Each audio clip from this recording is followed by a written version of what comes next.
بسم اللہ الرحمن الرحیم۔ مرد ضد پر آ جائے تو عورت کی زندگی تباہ کر دیتا ہے، لیکن اگر عورت ضد پر آ جائے تو نسلوں کی نسلیں تباہ کر دیتی ہے۔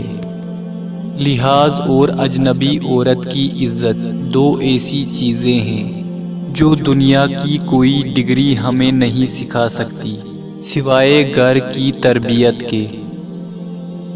عورت کی طاقت اس کے جذبات میں ہوتی ہے۔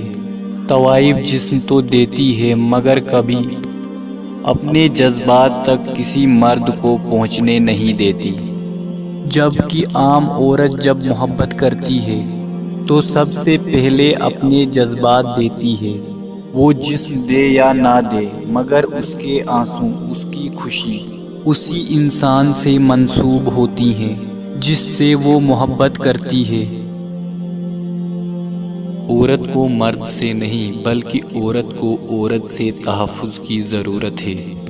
ایک عورت ہی دوسری عورت کی خوشیوں کی سب سے بڑی دشمن ہے۔ جب تک عورت پرواہ کرتی ہے، اپنی جان کو روگ لگائے رکھتی ہے، روتی ہے، تڑپتی ہے، سسکتی ہے، لیکن جب وہ پرواہ کرنا چھوڑ دیتی ہے تو چاہے اس کے سامنے ناک رگڑو یا آگ میں کود جاؤ، اسے کوئی فرق نہیں پڑتا۔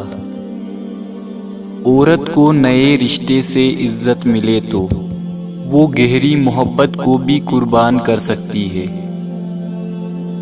عورت محبت کرے اور اسے چھوڑنے کا سوچے، یہ ناممکنات میں سب سے اعلیٰ درجے کی بات ہے۔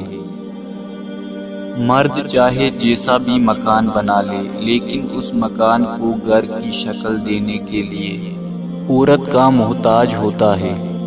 عورت گھر چلانے کے لیے بھی کما لے، لیکن اس کی کمائی میں مرد جیسی برکت نہیں۔ جب مرد اور عورت ایک دوسرے کے بغیر نامکمل ہیں تو پھر ایک دوسرے کی قدر بھی کرنی چاہیے۔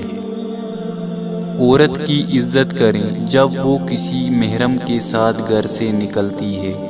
عورت کی ضرور عزت کریں جب وہ اکیلی گھر سے نکلتی ہے۔ عورت شک کرے تو مرد ہنس کر ٹال دیتا ہے، لیکن اگر مرد شک کرے تو عورت رو رو کر ٹوٹ جاتی ہے۔